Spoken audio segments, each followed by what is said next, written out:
Welcome to the SEO Insider with your host, Seth Price, founder of BluShark, taking you inside the world of legal marketing and all things digital. Welcome, everybody. Thrilled to have you back for another episode of the SEO Insider. Today, an old friend of mine, Thomas Rudy. Welcome, Thomas. Thanks, Seth. Thanks for having me. Happy to be here. Look, we had the pleasure of working with you earlier in your career, watched you go on to start an agency, work inside Bazinga, and now off to something real exciting that we're going to hear about today. It sounds like it's been a pretty cool journey. Yeah, it's been great. I mean, like anyone else, especially lately, in the digital SEO space, it's been wild. But having a lot of fun, trying new things, and finding success still in SEO, but other areas too. So, yeah, and I mean, we worked together a decade ago, stayed in touch, obviously, done some stuff. I think we kind of like shared success stories and shared some practices along the way. So I'm happy to talk to you about those too. So. Well, we'll start there. When you look at SEO today, you talk about it being a wild ride. How have you seen stuff evolve? Like, you've been in the trenches, first working with my mothership law firm and then, with, dozens of clients and then, later morphing into sort of the corporate world, for lack of a better term. Talk to me a little bit about how you've seen the digital marketing landscape evolve over that decade. Yeah, I mean, honestly, I think one of the key things I was just talking about this the other day is I feel as though in the past, you could share a strategy and you could openly share that strategy, and you wouldn't care because you realize there was still a lot of work behind that strategy. Now it seems as though people are getting a little bit more tight-lipped with what they're doing. They don't want Google to follow it. They don't want other people to catch on and abuse things. So nothing is as straightforward as it was before. And I think there's a lot more experimentation going on than there was even like 2018, 2017. So I think that's like been the biggest thing that I've seen. And depending on, like what format of SEO you're in, like local versus like client side or a lot of stuff in the affiliate space, everything's acting a little bit differently these days. And now, like forums too, everything's a little bit different. But definitely I think like the tactics that you would once share and kind of like openly share because you can just outwork somebody. I'm seeing a lot less of that now. So I'll posture a theory on that, which is many things that work, they have a window, and that window gets shorter and shorter with AI machine learning for Google, as well as there are things that are done that move the needle that may not be what Google wants if you're chasing the algorithm. And I'll use an example that always stuck with me from probably when I first met you was guest blogging, right? The concept of guest blogging is not a bad thing, right? You put content on the web somewhere else, it links back to you, it shows authority. But like everything else, if taken to the nth degree, it starts to create things that if Google's looking at how do you give a good user experience, it's filling the web with nonsense, Yeah. which would then, and I feel like, going back then, it took a number of years, but it got to the point where, Google's pronouncement from their then speaker of spam would be like, it wasn't that you didn't want guest blogging, you just didn't want spam guest blogging. If you actually had something to say that the algorithm is trying to figure that out, is it similar to what we're dealing with today with AI, in that AI is great. It can help do things more efficiently. If you go and you post a TikTok about fire all your content writers and just use AI and it fills the web with crap, Google's going to immediately try it. So that to a certain extent, what we've seen, because during that same decade, social media has taken on a different light where you put an idea out there and all of a sudden the world, not just your little circle, is replicating it and doing things for good or for bad. And so that all of a sudden, when Google, if you're the one of a few 1% of people doing something, Google doesn't care. But if everybody's doing it, so to speak, it becomes a problem, and then they actually work to adjust it. Yeah, definitely. I mean, I've seen almost a complete lockdown of like the group that I would work with prior, and we'd share secrets and tactics. I'm going to share one today that I think is kind of interesting. Um, Again, like I think it's easy. I think it'll be easily abused, so I'm comfortable sharing it because I think it will eventually go away. But yeah, I think that's been the biggest difference. And quite honestly, I think because there's a lack of sharing, a lot of people don't know what's going on and they're kind of just spinning their wheels with old tactics. And I think the people that are actually getting out there and pressing buttons, trying, I mean, like Seth, you were probably one of the biggest experimenters ever back early in the day. Like you were constantly trying things, not just because, a consultant told you to do it or another friend told you to do it, but just to see if it would work. And then you'd replicate that. So, like, yeah, that's a big thing. I think the other thing that I've seen just a huge, downward spiral is just in the affiliate space. I mean, people are just getting blown up all the time. So, I don't know if it's the best arena to be in. If you asked me if I were to start an affiliate site from scratch today, I'd say don't do it. It's funny. I know one of the areas I just never played that game. A lot of people do really well with it. I've spoken at the affiliate summit, and it's cool. And there's a place for it. I've just, it's one of those big risk, big reward. If you figure out how to get in some of those niches, it can be incredible. At the same time, generally you don't have much of a connection nexus to that. And that if you either go all in and you become an authority, or you have a lot of risk out there as one of those intermediate players. Yeah, on that same vein, one thing I have seen, especially in the affiliate space, is um, similar tactics, but changing channels, so to say. So a simplistic version of that will be a lot of people are experimenting with Pinterest traffic in that arena. In my world, like we're running with, some of the financial media sites, a lot of it is syndication. So you can get sort of like the same outcome from revenue that you had prior through SEO, but in a different format. And, depending on where you're syndicating to, there's different levels of intent. But So, yeah, I so mean, well, without giving away your state secrets, what are you excited about generally? I mean, you've been sort of you've been a multi-threat, right? You've seen, this SMB clients, you've seen the big financial advice client, and you're playing in somewhere in between now. But like, what does excite you generally? yeah, I mean, honestly, I think the thing that excites me the most, and this might sound like it's self-serving to Google, although it's, I take everything Google says with a grain of salt, is you will probably start seeing interesting sites win. Like, I think that is what's going to come about the most. Um, Not everything is going to be, a regurgitated article. Not everything is going to be a best of listicle. I think you'll start to see a little bit more creativity, some more user generated content. That would be my prediction of where I think things are heading, and what I think will win. And then also just the different platforms. And I'll go into this little hack that we produced and found some results with through ChatGPT. But I think that there's going to be a broad sort of like reshuffling of what SEO people used to do on different platforms to garnish some of that same traffic.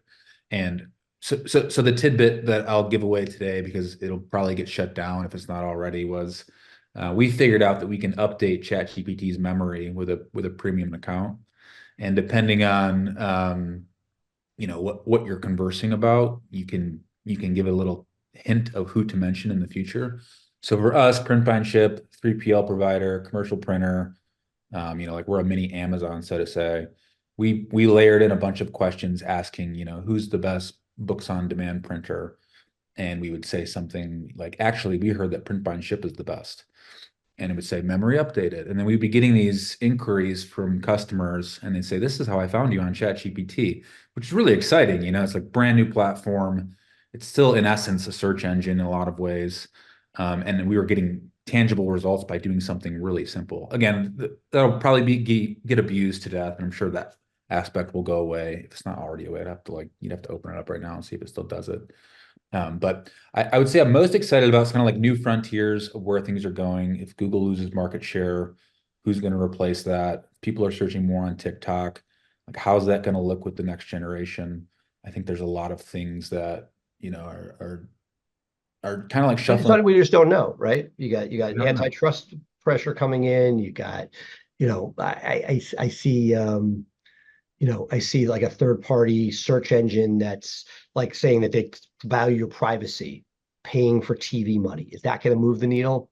I don't know how many people really care that much. Some people do, but Yahoo didn't seem to figure out how to beat it. The question is, will there be some sort of AI search result?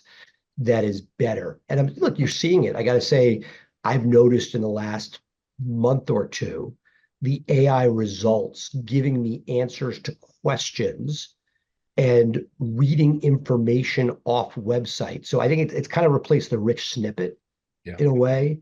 I don't see the rich snippet coming back, that they're essentially using AI for that, so that when if I wanted to find out if the hotel I'm going for winter break is dog friendly, and I just Google the property and that, and it's giving me the exact words from crowdsourced from that website without having to dig all the way into it. It's getting there. And the question is, will Google, who's playing catch up, be able to because they have both? I mean, we clearly don't want AI results for everything. And there are certain things where you want that curated result, at least for now. The question is, will the AI results become so compelling or better with OpenAI that the Google product will be at a disadvantage? Or are people already at Google, and as long as they provide the bare minimum of AI and it'll grow and improve over time, is that enough? Yeah, one thing I'd be interested to hear your side of this, but I find myself using the AI products a lot more, especially for simplistic answers where I don't want to click through websites, and I'm happy to pay that $20 subscription to, OpenAI to do that. Right. What I'm saying is that you're paying the $20. Not that many people. People are doing it, don't get me wrong, but the mass population is not. Yeah, If it just becomes integrated into the Google result where you get both at once, like, is that, Google doesn't want your $20 a month. They want they want, all your all clicks. the, 2 clicks pay for your month of subscription. So, the question is, are you getting enough? Or do you need, like I go to, for me, I'm old, but I go to, search ChatGPT for specific text presentment of answers, versus for search queries, I find that the integrated of, like, if AI does it, great, but if it doesn't, I want valuable answers. And I think the piece that we are, like many things, if you look at Google's play, and again, I'm still bullish on Google. I don't think they're going away anytime soon, but that if you look at everything they've done, it's taking away search traffic, right? You can now book a flight, hotel, reservation for just about anything directly from the Google interface. Um, and the fact that you don't need to go to the Hyatt website to get information off of it, you're now restricting that much more. So I know that as an SEO agency, there is going to be friction because vanity metrics, page views are going to go down. I don't see it changing the monetization. But with the rich snippet, there was the click through directly to the website. We don't always have that currently, at least with the AI results. And so is that one less place where the rich snippet was something you fought for to get? You're not, you still want to be that result, and it's good brand, and maybe somebody's going to find you that way, but it's one more step removed. Google's keeping that traffic to itself, and you have to go another step yeah. to do that transaction. Well, I'd be curious to your perspective on this. Like, obviously, I've worked in the local SEO realm quite a bit, and even recently, I mentioned, with my cousin, the clinic, the medical clinics by you guys. But I mean, local SEO seems like the one that's been the least affected in the past 5 or 6 years compared to, again, like these big affiliate sites that I've worked on, or Right, because you, like, a lot of well, we still fight for SEO because it's a component of the local search, that authority. Um, right. there are 20, I'm making this up, but 20 monetizable pages on the site, and everything else is support or super long-term keywords. Whereas these affiliate sites are trying to rank for a gazillion different things, and those page views are significant. I mean, there's still money terms, I'm sure, but the affiliate world, and I feel that in the local search, for the most part, whether it be legal, medical, home services, what have you, you're generally dealing with a business. And while some people have gained having a business, generally that business has some stickiness and trust and brand within the Google algorithm. Whereas these affiliate sites don't have that extra stickiness. It's a site, and that, as you sort of alluded to, it gets more and more competitive. People take more and more chances, and as you know, it's a risk reward balance. And that as people say, well, I don't know what happened to my site. Well, you just added 50% AI content to your pages. Like, people are doing more aggressive things when it's not something that if it's burnt, it's the end of the world. Now, they don't want to burn their site, don't get me wrong, but that people are much more aggressive generally when it's not that brand. It's very hard to rebrand a law firm, or even harder to rebrand a medical practice if you were to burn through that site. Yeah, sure. And so it's fascinating. Like, the we're not seeing the manual action penalties that we would see way back in the day when you and I first started working together. At the same time, we are seeing fluctuations in traffic and what Google's allowing to be seen, and that they're not saying, hey, you're penalized, but they're, call it what you want. If your traffic has been cut in half or 75%, that's pretty substantial. Now, if you are there people who are playing by all the rules, so to speak, that have that happen to them? I'm sure, but knowing that space, it is a very cowboy centric group that are doing some wild things. So even if you're the agency holding the bag, it's rare for an affiliate guy just to be like, oh yeah, I'm going to let whatever you're doing stand. They're doing all sorts of nonsense because it is so hyper competitive. And, as Google gets better, they identify some of that stuff and don't reward it. Yeah, actually, the AI component is really interesting. We had a client that we worked with for a number of years before I exited my agency, and then afterwards they brought everything in house and they went to a complete AI content model. And we grew them from 0 to maybe just under 1 million a month of sessions, and they just got chopped off by this latest algo update, maybe in half. It's the first time I've seen something that I've been like really a part of, where they did an aggressive AI strategy, and then that kind of came tumbling down. I wonder if you see the same thing in local SEO. You And do. I'll give you an example. I mean, Google didn't want Regises, and I had friends in California that were doing 30 Regises, yeah, and it didn't take much for Google to tie virtual office addresses and or suite numbers to, when you type in a street address and it's a Regis, it pops up as a Regis. So I yeah, think that you would see very quickly, this started a couple of years ago, the algorithm just wiped those out. yeah, And like everything else Google does, it's extremes. I still remember, I believe when you first came on board, Google decided exact match domains, yeah, you know, were bad. And it actually hurt Price Benowitz, or it wasn't Price Benowitz itself, but one of the sites that we had, I think it was like Maryland Criminal Lawyer. yeah. And There's a variety of them. and the traffic dropped for like a couple of weeks. But they said, you know what, that's not the result we want, because some people who have exact match domains do have the goods. They just want to get rid of the affiliate guy, or the guy who was, just basically had a one-page website in order to get traffic for that term. And they just had to put more restrictions in it. So, as you play the game, I think, like most things, it's a balance. And look, I talk about this regularly with clients, with friends.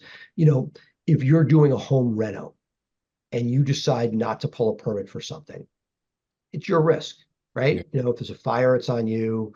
If there's a flood, it's on you. If it's meaningless, it's not. Again, you can choose to have that risk and know that you have to live with the results. But if you're doing this to resell it or rent it, the risk calculus changes dramatically, because God forbid there's an electrical fire and you don't permit it right, you have massive liability that could just ruin your life. yeah, And so is it likely? No. But is following the rules going to insulate you from that? It's sort of like, our whole criminal justice system. It's risk reward. And that, as I see it, many of the techniques, take your client that went all AI, you weren't supporting that. You're like, hey, I know there's massive risk here. I'd like to see it as a case study, but you could, let's say that client was doing it. Another client, I heard they're doing this. Can you do this for me? Like, what are yeah, you going to do? There's a certain liability, and putting on my lawyer hat, you almost can't waive. because the moment it doesn't go right, oh, I wasn't fully informed, I didn't know. Like, what are you gonna do? Do a videotaped, mea culpa from the person? I get what I'm asking you to do is dangerous and likely to fail.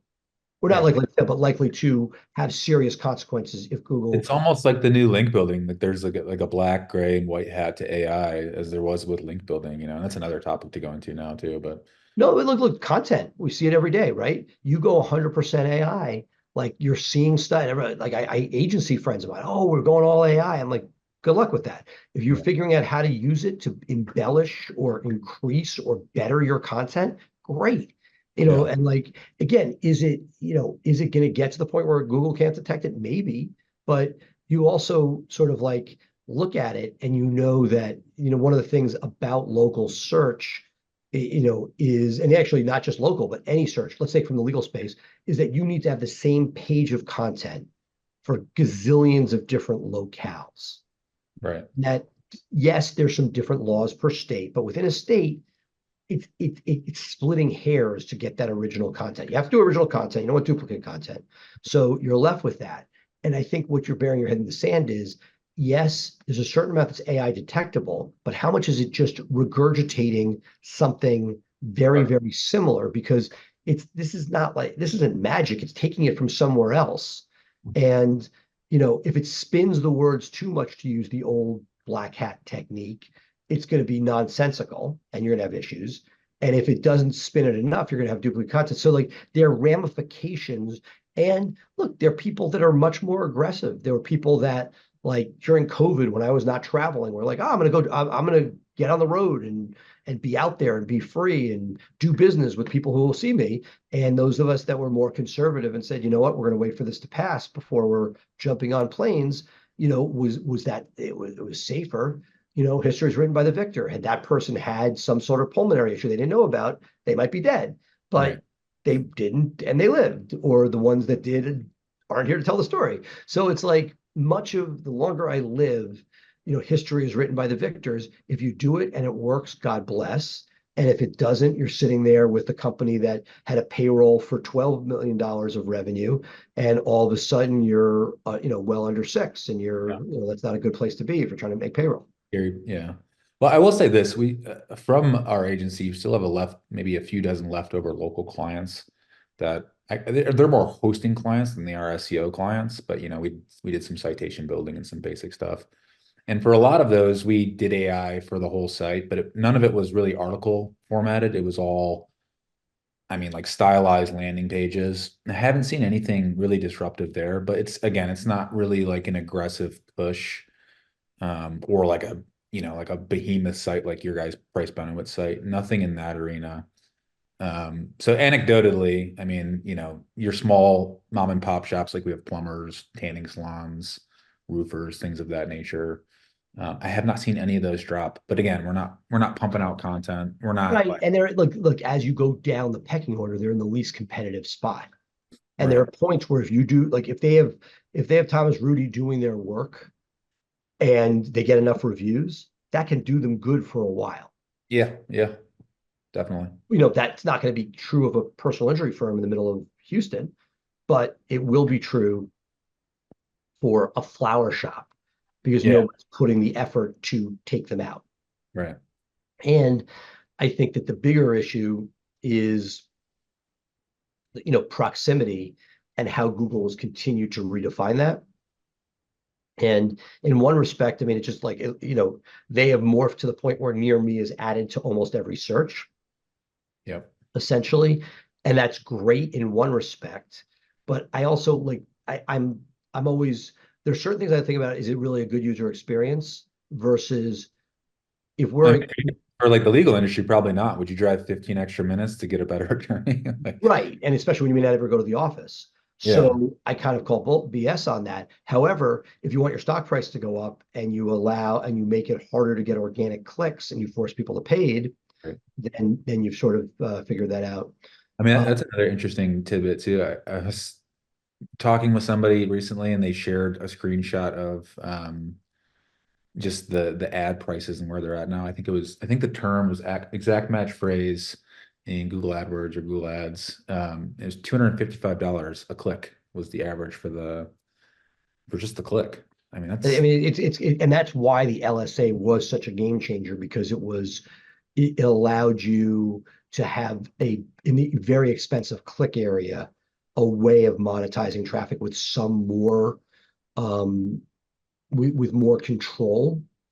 And it's very fascinating to watch that play out. And, the idea that they're now tightening the screws and not really, before it was like, oh, if it's not a legitimate call, we don't want you to pay for it. And now, if our AI thinks it's okay, then you have to pay for it. So it's just, each of these is, that means your stock price goes up 3 ticks more, because you now have, you're charging more for the same thing. Now, are they going to be able to, as they leverage AI, will they be able to drive more traffic? Maybe, but I'm a little cynical on that. are there any sort of like extracurriculars that you guys are doing in your agency that would maybe like fall outside of the realm of, I guess, like traditional SEO paid marketing? I mean, like what type of, are you? I mean, I'm like a simple example, like like in Detroit, there's billboards everywhere for attorneys. Correct. We don't Does rep, no, people do billboards, people do TV or radio. Um, and what I have seen, and this is not new, I think it's about 3 years old, that Google, look, two things. One, when we've talked about this offline, Google rewards their paid traffic Yeah. positively in the SEO world. Not talked about a lot, but it's obviously there. They could very easily, if you were taking the old style of TV or newsroom and advertising department, they could easily not put that in the algorithm. I don't think there's any doubt that there is a thumb on the scale. When you do paid search, more traffic comes through, you're out of the sandbox faster for a new site. There are benefits to your site of Google paid traffic, right? Yeah. Right.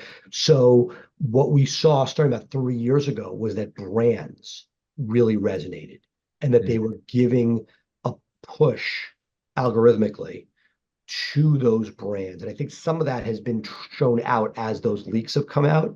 We can't tell a lot. Those leaks, oh, we've got all the answers. We got none of the answers. But there, from what we're sort of deciphering, the idea of brand is, and this is not, it's been played out. I don't think we need the leak to tell us this, but that we are seeing that for a couple of reasons, right? One, I think Google is favoring it. The click-through rate means that they see this as more favorable. And for a guy who does do some TV, radio, I don't know, billboards for a law firm, I can tell you that it is almost impossible at this point to determine monetization from that offline media.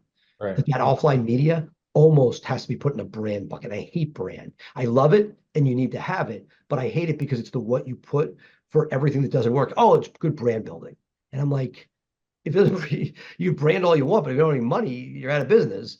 Yeah. So The attribution is impossible, essentially. I'm sorry? The attribution is impossible, essentially. The attribution is impossible. And at some level, it's the Actually, person Google delivering it. They're it's not like they're sitting with the phone next to the TV. They now have a phone in their hand, which means they're going to a website. And so there are pieces to it. But when at the end of the day, we are seeing that if 5 years ago, the biggest advertisers on TV and radio poo-pooed the digital agencies, they're now the best customers because they get the integration of the two. And it sucks because before, guys that say, hey, those TV get their money from there, and the small and nimble guys get their money from digital. It's much, much harder. And I'm seeing more and more players that started just digital, including both. But as you alluded, it's virtually impossible to do the attribution. Yeah, and in our world, especially I'm speaking from the financial media perspective, and we have those same conversations behind doors, but you don't want to be the one that comes out and says, publicly that X company is beating you because of a bigger brand, and you can, spy through their AdWords and see they're spending $1 million a month on, credit card offers or whatever it is, even though they're affiliate. So, I mean, shared sentiment there, I think. I obviously don't have any like definitive proof of that, but I think it's definitely something that we. Oh, I mean, I think there are things that I'm confident about, things that I'm not. Like we're seeing a pretty strong correlation there. Yeah. Look, and there are also examples the other way with local search where some of those big TV advertisers have terrible reputations, and that stuff doesn't work either. So Right. it's sort of a combination of the two. Yeah, no, Um, if I were a betting man, I would say it's absolutely some sort of correlation toward, oh, you know, the organic performance. I loved your tip on ChatGPT. Fun stuff. Whether I remember I was at one event years ago, and they talked about doing directions to your office every day, and have a bunch of people do that. I went and did it. And was there some benefit? There's some benefit maybe, but it was what else do you want to leave our audience with that you're willing to share that you're having fun playing around with, and that might be a place to put some resources. I mean, this is going to be incredibly self-serving, but the group that I work with, Print By and Ship, as a side note, they're an interesting client slash relationship with me. I'm their CMO, because they have a benefit from both the local SEO side and more of like the national, what I used to call enterprise side. So we do a lot locally with them from an SEO perspective and a lot nationally with content.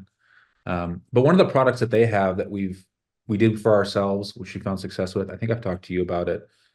We have a retargeting mechanism where someone can go on your site, they click allow a location, and since we're a commercial printer, we can get a postcard out the door.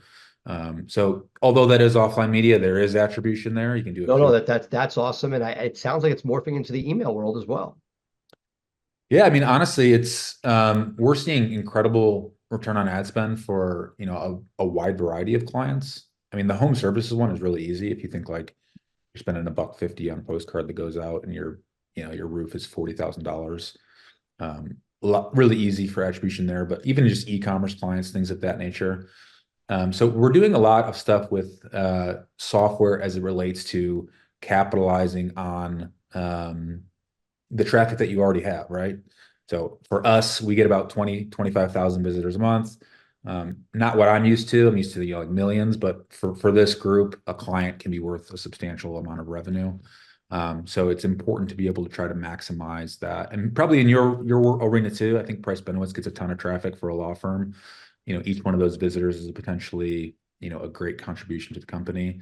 So As you're saying this, because all these ideas sound great until you think about how much traffic you have. Because I'm thinking like if you could just taking your current company and squeeze that orange more, that the people that have land on your site but choose not to take action could make your company 3, 4x what it was if they so chose, right? yeah, There are people out there.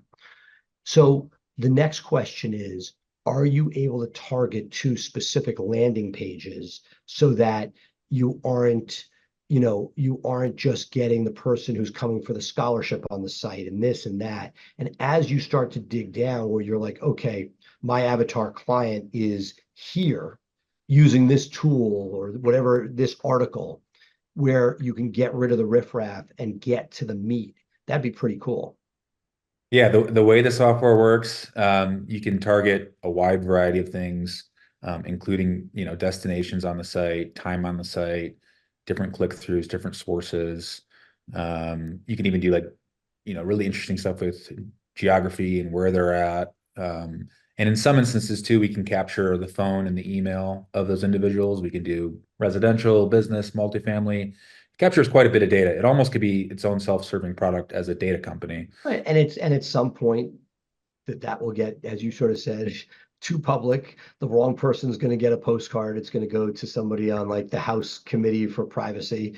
Right. And next thing you know, it'll be out. But what I love is, and I think you've been amazing at over the last decade, is looking for that advantage, using it, leveraging it, and being mindful that it has a shelf life and that when it's not working anymore, you move on to the next thing. And that's, I think, what's put you a step ahead of the curve along the way. Yeah, I mean, it'll be interesting to talk with you about law, but we have done quite a bit of work on all the legalities surrounding, public records for postcards, all the various different compliances. Our group's HIPAA SOC 2 certified, so we think we've done a good job there. Actually, it'd be great for you to take a look at it. And then there's obviously like an opt-in to it as well. The user has to prompt a dialogue in order for the script to run. But yeah, I mean, like everything marketing is a moving target, especially now. So there's some things that are really tried and true. Honestly, I think like the work that you guys do at BluShark, the local stuff, In a way, I've almost been tempted to get back into it, especially in the medical space, as I've told you. But yeah, I mean, like there's a ton of challenging work ahead.